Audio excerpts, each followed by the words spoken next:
Se acabó la fecha 3 de la fase de grupos de la Copa Libertadores y cerramos así la primera rueda de la fase, la mitad, y tal cual como lo dije en la predicción, son partidos demasiado volátiles, así que no me culpen si erré algunos resultados que no coinciden con la coherencia, así lo digo, y una de ellas fue Cerro Porteño contra Bolívar, el cual me estuvieron spameando en el video, más aún porque hice la analogía de la guerra del Chaco, que Bolívar lo iba a pasar mal. y yo les digo, ni el hincha más recalcitrante de Bolívar creía que le podía hacer 3 goles en menos de 25 minutos a Cerro Porteño en la olla azulgrana. Ni uno solo. El que diga que creyó en una victoria de Bolívar está mintiendo, es cínico, es un mitómano. Absolutamente nadie creía que Bolívar ganaba, pero acá estamos para pararla de pecho, ¿no? Y por supuesto felicitar a la torcida del equipo paceño por este gran triunfo. Pero antes déjenme hablarles sobre el próximo partido entre Boca y River de este domingo 7 de mayo. Después de la goleada frente a Fluminense, la Michoneta tendrá una prueba durísima en el Monumental frente a Boca, que viene de ganarle a Colo-Colo y en un envión anímico tremendo. Con ello te presento 1xBet, empresa líder a nivel mundial en las apuestas deportivas, y la plataforma por supuesto que es la más fácil de usar para depositar y especialmente para retirar tu dinero. No pierdas la oportunidad de jugar a lo grande, ingresa mi código de promoción BILLO con un 1 en lugar de una I. Mientras te registras, recargas tu cuenta y obtienes un bono de hasta 130 euros en el primer depósito. Toda la información lo tendrás en el comentario fijado de este video.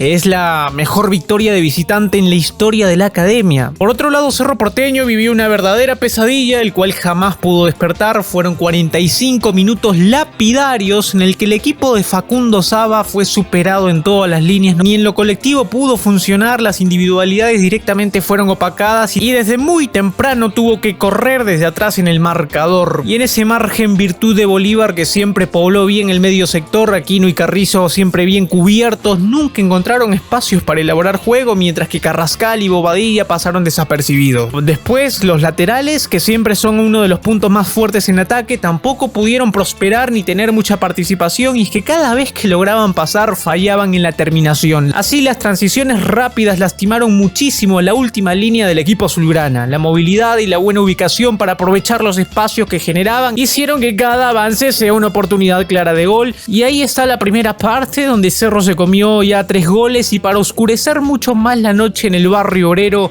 el Bolívar llegaba al cuarto tanto de inmediato, casi de arranque en el tiempo complementario. Apresurado, sin ideas y muy golpeado, así terminó jugando Cerro Porteño, un encuentro donde fue sorprendido y superado desde el primer minuto, además de crasos errores que también van en consonancia con esta goleada catastrófica. Triunfazo de Bolívar, que dice presente en la Copa Libertadores, le complica la clasificación a Barcelona y Cerro Porteño, puesto que el equipo paceño aún tiene 2 localías en su haber, y de ganar al menos una basta y sobra para meterse a los octavos de final. Aquí no come huevo de verdad. Dale, Cerro, no puedo, ¿cómo que un equipo boliviano te va a andar así? El fútbol, aguante Cerro, prepárate Olimpia.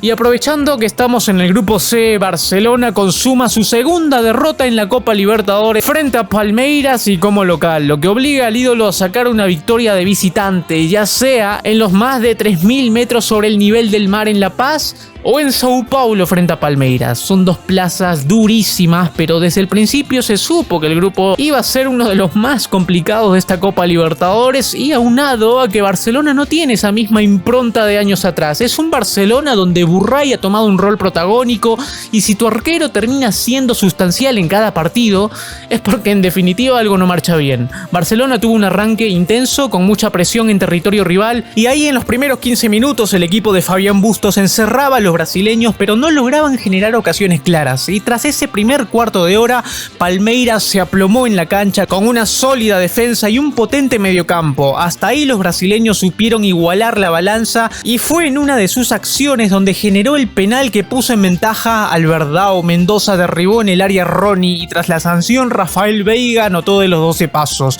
El primer gol de Palmeiras llegó sobre el final del primer tiempo, por lo que Barcelona esperaba empatar en este segundo periodo. Sin embargo, los brasileños incrementaron la cuenta casi de inmediato en el primer minuto del segundo tiempo mediante un cabezazo de Gustavo Gómez tras la sacada de córner. Oportuno y contundente el Verdao preparado para golpear al ídolo en el Monumental de Guayaquil, y tras este gol el partido ya estaba decidido pese a la voluntad que tenía Barcelona en encontrar el descuento. Con oficio, los brasileños bajaron la intensidad y controlaron los hilos del partido ante un Barcelona que redobló en esfuerzos, pero que no le alcanzó para descontar. Es un triunfazo de Palmeiras que tiene pie y medio en la siguiente ronda. Y vamos al grupo A. Tenía planeado hacer un video entero sobre este partido, pero a última hora mejor decidí dejarlo para el resumen. Y es el empate de Racing frente a Flamengo. Y es que hay puntitos, hay puntos y hay puntazos. El que consiguió Racing fue uno gigante. Uno que no vale 3, pero se lo aprecia como tal. En un partido donde hasta el entretiempo se le había hecho cuesta arriba. Y a ver, desde la concepción diría porque Racing no venía bien. Después no solo se quedaba con 10 jugadores tras la expulsión de Auche, sino también sobre la hora antes del descanso Gabigol en una jugada de laboratorio descontaba para el FLA, y siendo así que quedaba un marco idílico para sepultar a la academia en este segundo periodo. Se podía avisorar una posible goleada como ante Vélez el año pasado. Sin embargo, el equipo de Sampaoli hizo todo lo contrario, involucionó en el segundo tiempo. Esa sería la palabra, involucionaron, decrecieron increíblemente teniendo todo a favor, y tras la expulsión de Wesley por doble amarilla, la academia se levantó y con un golazo de Oroz puso el empate del partido. Racing jamás intentó pelearle la posesión a un equipo plagado de figuras, sí buscó cerrarle espacios, dejar que sus centrales poco dúctiles fueran los únicos habilitados para recibir el balón y de ahí apostar al juego directo para Paolo Guerrero y Romero. Ahí los primeros 25 minutos de la academia habían sido perfectos desde la estrategia, prácticamente había reducido a 0 las chances de gol del equipo de Sampaoli con una presión asfixiante en campo propio y tapando las constantes subidas de los laterales, especialmente la de Ayrton por la izquierda. Después se viene la expulsión de Auche y todo el desarrollo que acabo de comentar. Y algo que me hizo ruido del FLA fue el ingreso de Bruno Henrique. Regresó a la Copa Libertadores después de 10 largos meses tras la lesión, y hablar de Bruno Henrique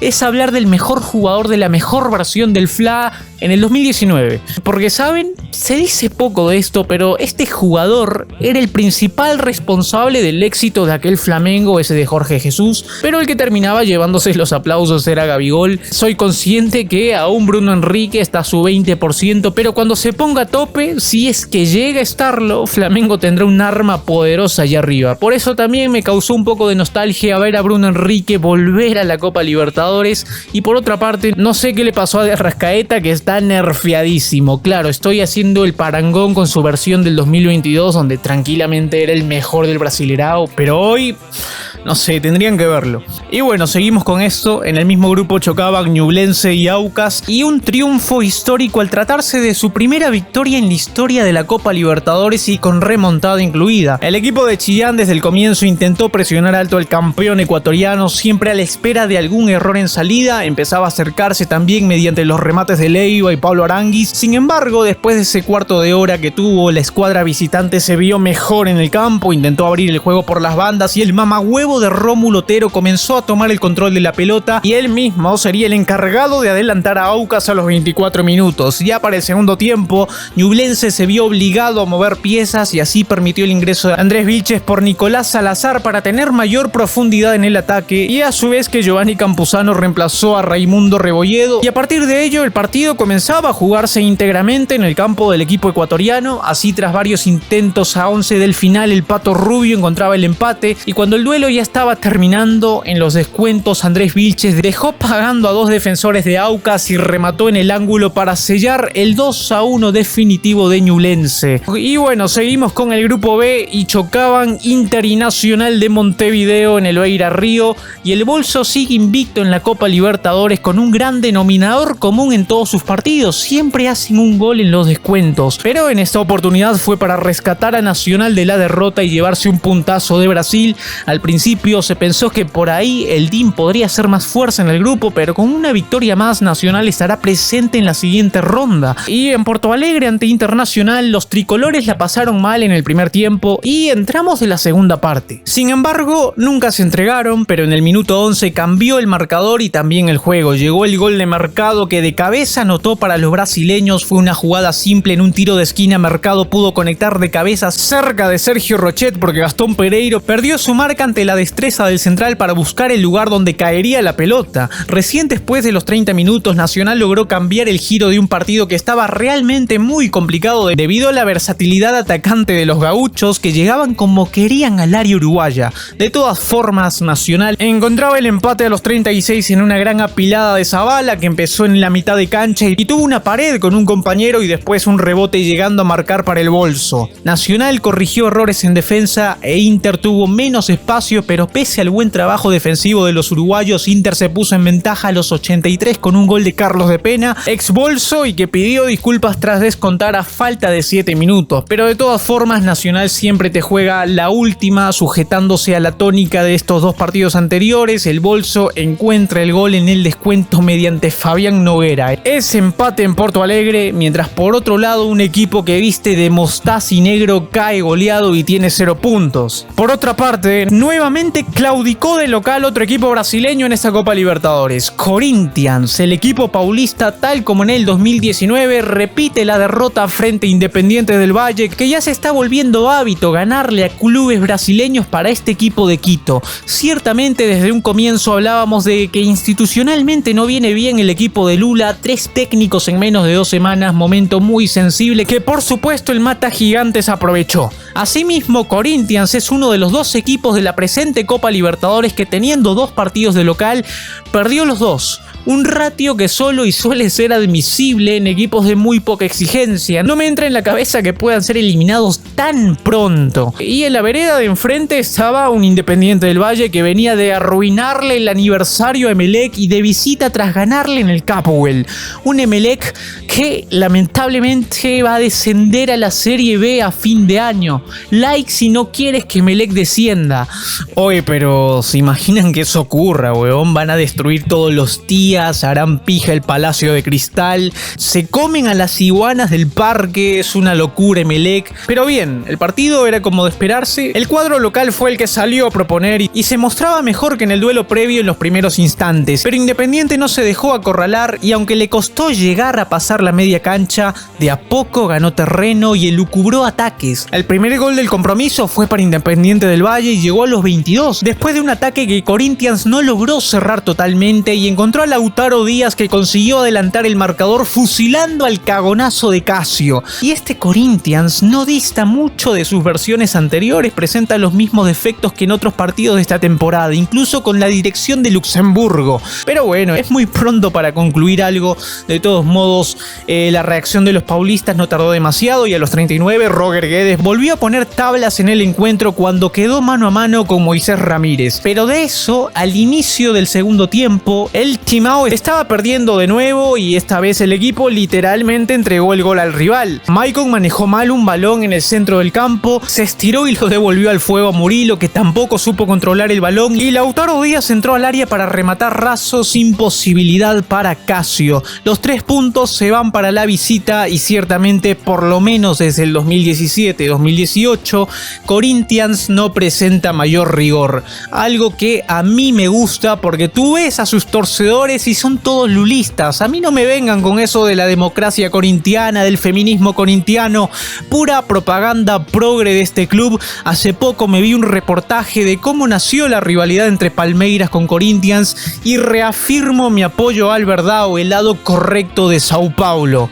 Seguimos con los partidos de la Copa Libertadores y Melgar y su historia. Le dio los 3 primeros puntos a Patronato en la Copa Libertadores, los primeros que tiene el equipo de Entre Ríos como vida institucional. Sin embargo, no comulgo mucho con eso de qué vergüenza perder con el puesto 13 de la B Argentina. O sea, por supuesto que es vergüenza, pero primero también analicen el momento de Melgar, que está peleando en los últimos lugares de la Liga de Perú. ¿Cuánta distancia existe entre la mitad de tabla de la B de Argentina con los últimos lugares de la Primera de Perú? Yo creo que no es mucho, por no decir nulo.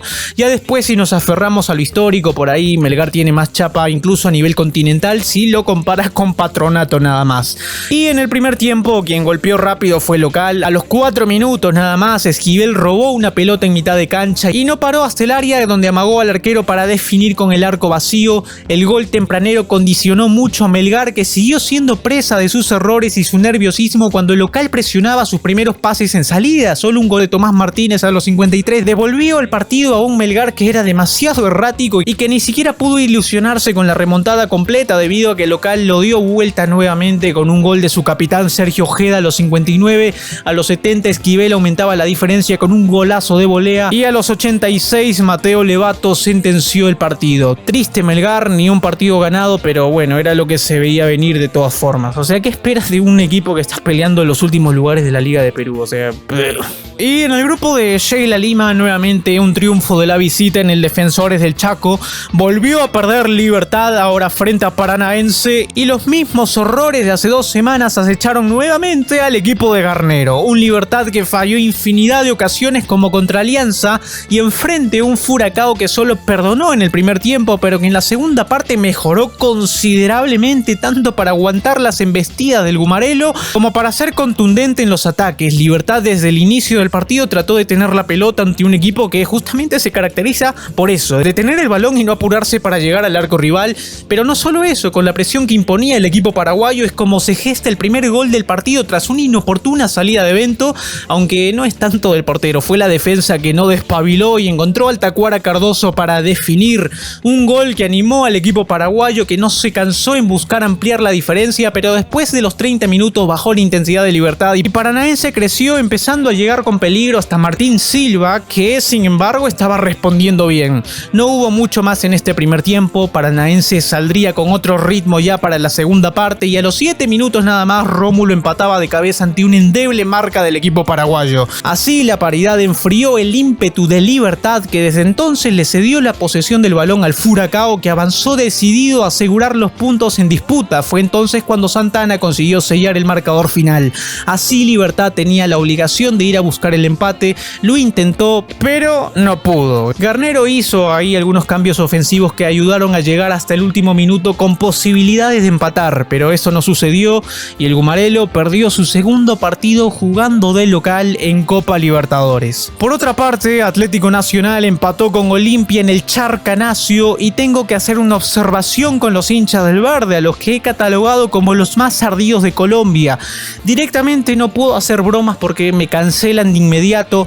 No puedo hacer bromas de cocaína, de Pablo Escobar, del NARCO, porque se enojan, se molestan mucho, a diferencia, no sé, de una Rola o un Caleño, que lo toman más simpático, ¿no? Ellos no se molestan, mientras el hincha del Verde, puta, es bastante temperamental, así que no vuelvo a hacer chistes sobre eso. Pero por otra parte tenemos el típico partido de alto vuelo entre dos grandes de Sudamérica, Al Verde y Olimpia, que fuera de los argentinos, brasileños y uruguayos son los próximos a comer de la misma mesa con los clubes de estos 3 países. Y bueno, de arranque nada más, el presagio de la previa era una presión asfixiante albiverde en los minutos iniciales, pero el partido se presentó de otra manera. El protagonismo lo tuvo el decano. Alex Silva fue el generador de juego, contando con el acompañamiento de los volantes que ocupaban bien los espacios. Eran buenos momentos del franjeado con interesantes aproximaciones. Me parece que el portero Mier saca una del ángulo, y toda esta tendencia siguió hasta por lo menos los primeros 20 minutos, hasta que Dorlan Pavón saca un misil desde fuera del área para adelantar a las Laisas,